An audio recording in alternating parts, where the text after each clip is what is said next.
With the UK energy crisis adversely impacting my home electricity bills, and with my camper van sitting on the drive and passively generating power via the solar panel, it seemed logical to harvest electricity from the van and use it in the house.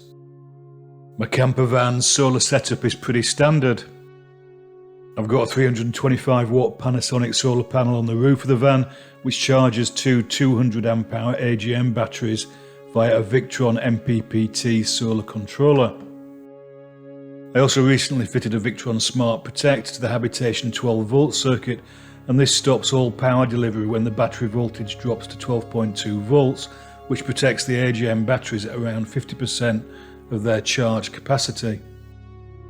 My assumption was that the van batteries will act as a reservoir of kilowatt hours, and in order to transfer the power into the house, I'll use a combination of my 5 volt USB power banks and an EcoFlow Delta 2, which are charged through the camper's 12 volt circuit. In an ideal world, I'd plug the Delta 2 directly into the solar panel, but it has an open voltage circuit of 69.6 volts and the Delta has an upper limit of 60 volts. I'm based on the west coast of Scotland, and during the month of testing in October, with one or two exceptions, it's rained every day, and there have probably only been 4 or 5 days with a couple of hours of sun.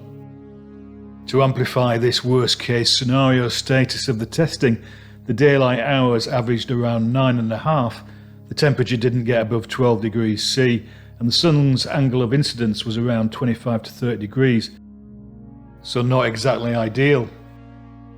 As you might expect, the results don't provide the solution to compensate for the increased electricity prices.